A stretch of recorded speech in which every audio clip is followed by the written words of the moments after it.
السلام علیکم ورحمۃ اللہ وبرکاتہ۔ محترم ناظرین، آپ تمام ناظرین و سامعین کا قاسمی جی کے پر استقبال ہے۔ ناظرین، اس وقت آپ سے 3 بہت ہی غمناک اور افسوسناک خبر شیئر کی جا رہی ہے۔ سب سے پہلی خبر دارالعلوم دیوبند سے آ رہی ہے اور وہ یہ ہے کہ محترم جناب عبدالجبار صاحب خادم شعبہ صحافت ماہنامہ دارالعلوم دیوبند کا انتقال ہو چکا ہے۔ انا للہ و انا الیہ راجعون۔ اللہ تعالی مرحوم کی مغفرت فرمائے اور لواحقین کو صبر جمیل عطا فرمائے۔ ناظرین، دوسری افسوسناک خبر بھی دارالعلوم دیوبند سے آ رہی ہے۔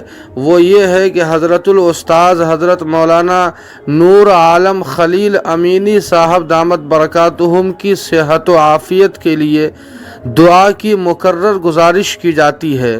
آکسیجن کی ضرورت پہلے سے زیادہ بڑھ گئی ہے اور آکسیجن سلنڈر فراہمی کی دشواری سے سبھی لوگ واقف ہیں۔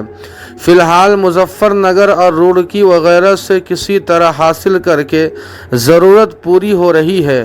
اللہ پاک حضرت الاستاذ کو شفائے کاملہ عاجلہ عطا فرمائے اور مجوزہ دواؤں میں اپنے فضل و کرم سے تاثیر رکھے۔ ناظرین، تیسری افسوسناک اور غمناک خبر شاہی مراد آباد سے آ رہی ہے اور وہ یہ ہے کہ حضرت مولانا مفتی شبیر احمد صاحب قاسمی صدر مفتی و استاذ حدیث جامعہ قاسمیہ مدرسہ شاہی مراد آباد کی پھر طبیعت ناساز ہو گئی، جس کے بعد شہر مراد آباد کے ایک پرائیویٹ ہسپتال میں داخل کیا گیا۔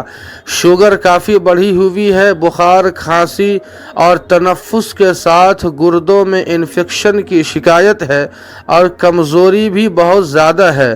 شوگر کا عارضہ حضرت کے لیے سالوں سے مستقل پریشان کن رہتا ہے اور کئی آپریشن ہونے کی وجہ سے کمزوری بھی مستقل رہتی ہے۔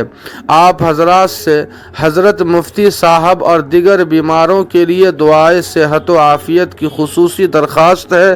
اللہ پاک اول الذکر محترم جناب عبدالجبار صاحب کو جنت الفردوس میں اعلیٰ مقام نصیب فرمائے اور حضرت مولانا نور عالم خلیل امینی صاحب اور حضرت مولانا مفتی شبیر احمد صاحب کو اللہ پاک صحت عاجلہ دائمہ مستمرہ عطا فرمائے۔ ناظرین، اس خبر کے تعلق سے آپ کی کیا رائے ہے؟ کمنٹ کر کے ہمیں ضرور بتائیں اور قاسمی جی کے کو سبسکرائب کرنا نہ بھولیں۔ والسلام علیکم ورحمۃ اللہ۔